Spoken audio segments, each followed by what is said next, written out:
And welcome back to the Hot Lap. We are talking qualifying in Japan. Pretty much just finished just over a half an hour ago at the time of recording. And surprise, surprise, Max Verstappen is on pole. It's going to be a boring race. It's not even close. Well, there is a but.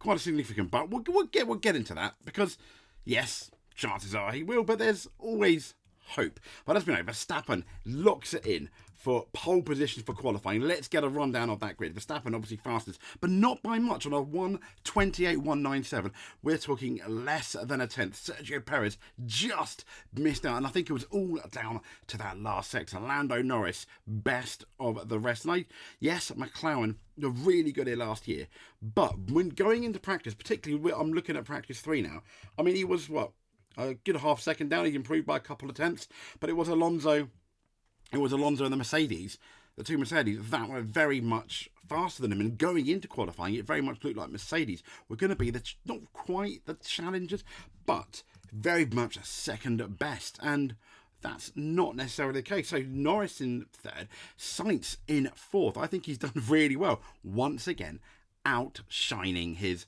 teammate Charles Leclerc. Alonso in fifth, solid job there. Piastri in sixth. I think, bear in mind, he qualified second here last year, and his teammate is on that second row. In third on the second row. I think he'll be a bit disappointed. Hamilton, disappointed, I think. Better than, he out-qualified his teammate, so he's going to have a big smile there. But still, somewhat disappointed. Charles Leclerc in eighth, yeah. Really big. I mean, it's not becoming a problem yet. I still think Leclerc was the right choice over Sainz. However, if this does keep happening at the moment, because these two, other than that 2022 season, these two have been so close to each other. Yeah, so it's not yet a problem, but it could become a problem, I think, if this continues into Europe. Russell in ninth. He just said he couldn't get the most out of the car, and when you're on just the other side of not being able to get the maximum, that is the problem. I think that's where Lewis was in the last 3 races. But Tsunoda, 10th, yes, I think not amazing in the grand scheme of things, but considering he's in a Cash App RB, a racing ball, or whatever you want to call him, at his home Grand Prix with the pressure, he out-qualified his teammate. Ricciardo just didn't manage to get it into that Q3, but Tsunoda did, where it mattered. Brilliant. Now, I don't think Ricciardo has done too bad. When you look at it, the fact that there was no running in practice too, the fact that he doesn't have confidence in that car compared to Yuki Tsunoda, I think he did a quite good job. To what we are talking, when you look at those Q2 times, a 1:29.417 for Tsunoda and a 1:29.472 for Ricciardo. I really don't think that there's much to worry about there. A solid job. Not amazing, but I think a solid job considering everything, the story going into this race. For Hulkenberg, brilliant again. As always, this guy will get signed up. Surely, if you're Audi, you'd think we want to sign this guy up to start our Formula 1 team. And what a driver we've got. Maybe he can get Audi's and Hulkenberg's first podium. Bottas, once again, really solid. Destroyed his teammate Zhao, which is a bit sad for Zhao because obviously next we have Japan. So hopefully a good race there. Albon in 14th. About as good as you can really get. Ocon in 15th, and here we go, the first Lance Stroll. Yeah, there's 2 Lance Strolls. I'm absolutely convinced. There's the one that doesn't appear that often, but when he does, really, really good performances, like getting pole in the wet down in Turkey, I think in 2020, getting that podium for Williams, showing up at the first race last year in Bahrain with that, damaged wrist and getting a solid job. And then there's this Lance Stroll that normally appears. Yeah. So it's kind of like the other Lance Stroll only appears when this Lance Stroll's on the holiday, but obviously we don't have as many holidays a year, do we? We're normally working. And it's kind of sad. So Gasly 17th. Gasly out-qualified by Ocon. Ocon's going to be really happy with that. Magnussen all the way down on 18th. And then we have Sargent and Zhao. Fair play, Sargent. You're not the slowest person there, despite...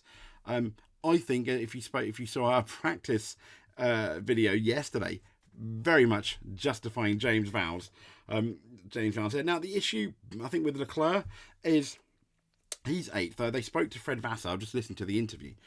He's 8th because he had to use another set in Q2, and he only then got that one run in Q3. Because, very embarrassingly, he could have been out in Q2. There was a chance for the team that finished 1-2 to be out at the very next race. This is how, I mean, you take away the Red Bulls, just like last year, and it's a really, really close championship.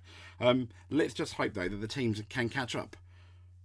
Will they? I don't know. But let's get into our winners and losers. I've kind of given you a preview anyway, but let's get into our winners and losers of the race. Yep, that's the automatic thing. Schumacher's won here 6 times. Verstappen 2 times, and Lewis Hamilton 4. Can Verstappen make it 3 victories in 2024 in Japan? He's definitely looking, I think, yeah, absolutely. He's definitely looking like one of the favourites, isn't he? Without a shadow of a doubt. And to be fair, because of that, he's one of our winners of qualifying. Is dear old, well, not really old, is he? But is dear Max Verstappen. Solid job. Under a bit of pressure, I think, with Perez. I mean, it was looking a lot more comfortable, I think, in practice 3 than it was in, I mean, it was like, just shy of 3/10 than it was in qualifying, which was, definitely not 3/10, which we're talking a tiny gap.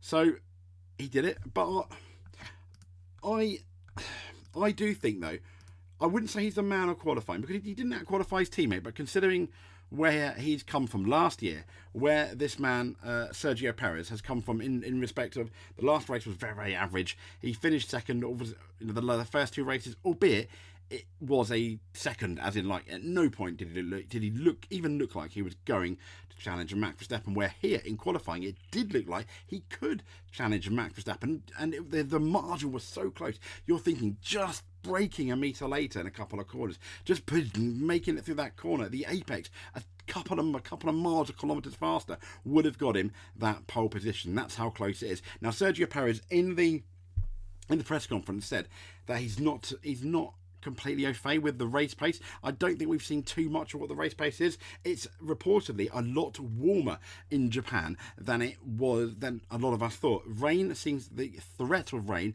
I think, appears to be abating for race day, which is a shame, but we'll get a dry race.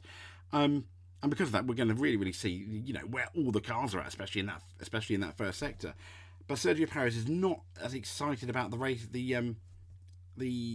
pace. However, if he gets the lead in front of Verstappen going into the corner, my opinion is Sergio Perez needs to drive to tomorrow for Sergio Perez. He is not guaranteed a Red Bull seat by all means, and he will probably know better than anyone else how much of a chance he's got to get that Red Bull seat next year. And I think if he genuinely thinks he's in with a shout, maybe he's going to play ball. If not, do it for Sergio Perez. It may well be his last chance to win a race. You never know, because this is the closest he's been this year. Going into that first corner, play a bit of hardball with Max, nothing too dangerous, and win. I say that like it's easy to beat Max Verstappen. You never know, though. You never know. But I think Perez should absolutely think, I want to go side by side with Max into that first corner, and let's see what happens. And Max Verstappen, although solid he is, he has made bad starts in the past. Not often, but it does happen. So the losers then, let's get into the unfortunate losers, shall we? First one is going to be this guy here, Charles Leclerc. So out-qualified by your teammate again. I mean, bear in mind, yes, you can argue your teammate's a tiny bit lighter because of that lack of appendicitis. I think Will Buxton said he worked out it's worth 0.003 of a second. But, as we know, the cars are all balanced. But, joking aside, he's a lot more than 0.003 of a second behind Carlos Sainz. He's about a couple of tenths, which is not the worst in the world. But bear in mind, this is the guy that Ferrari chose over Carlos Sainz, over the guy that's won the last 2 races for Ferrari, and qualified him in Australia, beat him in Bahrain, beat him in Australia, genuinely beat him in Australia. There was no excuses in Australia, unlike Bahrain.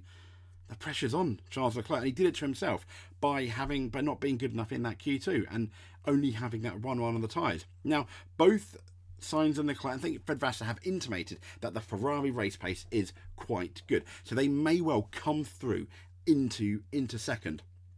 A lot of people suggested that they're one of the best on the race pace. Bear in mind, though, the temperature is the hottest we've seen, I think, tomorrow during the race. So, fingers crossed. This guy here is our next loser. Lance Stroll. Yes. Way down compared to your teammate. I mean, I think the worst. Is it fair to say one of the worst? is it fair to say, the worst qualifying, I think, for anyone. Yes, Zhao's at the back, but this guy here in an Aston Martin that qualified, let me see, I mean, the Aston Martin qualified 5th ahead of Piastri, Hamilton, both Mercedes, Leclerc, and you qualified 16th. You couldn't even get out Q3. Yeah. As I said, the not so talented Lance Stroll turned up today, which this is the normal Lance Stroll we are acquainted with, and then occasionally we get the Wonder Stroll when he puts his Superman cape on that does wonderful things, but it's not consistent enough. I keep saying it. This guy, bear in mind how good that Aston Martin was last year and this year, he's not good enough for his race seat. He's there because of his dad.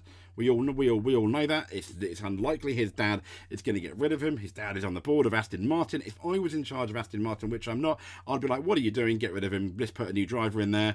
I mean, I keep saying, imagine an Alonso, Sebastian Vettel convincing Vettel not to retire. Yes, Vettel wasn't as good as Alonso when compared to when compared to Lance Stroll, but it's just a massive shame, isn't it? So, Lance Stroll, yeah. So let's get into the quali star, the absolute star of qualifying. This man here in third, Lando Norris, out-qualified his teammate. Massive thumbs up. Brilliant, Norris. We love you, Lando. What more can I say? I don't think it was that obvious going into qualifying that McLaren, people were saying, they weren't as good as last year. They didn't look as good as last year. And I kind of suggest that when you look at Piastri's pace, who he was, and he ended up a good, nearly 3/10 off Lando Norris. Bear in mind it was Piastri on his first time here that out-qualified Lando Norris, doing what can I describe as a really solid, really good job. Alas, he didn't, did he? But there we go. So, Lando Norris, very average for Piastri compared to Norris. Qualifying star, well done. So let's get into. I mean, there's not really, because we're recording this so early compared to what we normally do. There's not too many news stories that have come out, but I want to get into this one here. Max Verstappen pours cold water on the 42-year-old's strange Red Bull hopes. So Verstappen has all but quashed rumours Fernando Alonso could join him at Red Bull. And I thought this is interesting, saying it would be a strange decision to sign a 42-year-old. Ageism at its absolute extreme, because Alonso is beating someone that is not quite half his age, but a lot younger, and that's in Lance Stroll. So amidst Red Bull's off-track drama, the rumour has suggested Verstappen could leave the team at the end of the year to Mercedes. I think he's going to stay at Red Bull. Rumours are Alonso is going to replace him. However, it's been suggested that Aston Martin could take the Aston Martin driver could take Sergio Perez's seat alongside Verstappen to create a absolute super team, an all-world championship dominating team. And it says Christian Horner has always been a very big fan of Fernando Alonso, and that's what Ralf Schumacher said. But apparently there are big intentions in the background to bring Alonso in the cockpit next year, almost for like maybe a last hurrah for Fernando, maybe just like a 1-year deal. Now the Spaniard is said to be pushing very hard. Of course he is. Red Bull are one of the best teams. Now, according to the race, to make the move, happy with the Aston Martin contract expiring at the end of the season. The race is saying pushing very hard is the Spaniard. However, Verstappen believes he would be a strange choice for Red Bull, given the team usually promote from within. He said, I don't care who sits next to me. I also said that to the team. I always believe in myself and in my opinion. I am the boss of everyone. But if you ask me, I would find it strange to sign a 42-year-old driver. Red Bull has always had the tradition of training young drivers itself. Now, the signing of Sergio Perez was, let's be fair, a departure from that trend. And why would they then sign a 42-year-old driver? I can get along with Fernando very well. He said that's not the issue, but I'm also looking at the future of the team. Interesting. Bear in mind there's all these rumours that he didn't want to stay here. So ultimately, it is up to them to determine who drives there. Interesting stuff. I thought I'd just share that anecdote from planetf1.com. So before we go, let's just remind ourselves then about our absolute winners and losers. Let's say about our enders and losers. So Fingers crossed. Let's get into this. Our qualifying start is Lando Norris. Third, yes, it is best of the rest, but going into qualifying, I don't think anyone would thought he'd rubber stamp that third place on the second road. Chance for winning the race, maybe, if it is an issue with the Red Bull, but well done, Fernando Alonso. The first of our losers, Charles Leclerc, again out-qualified by Sainz.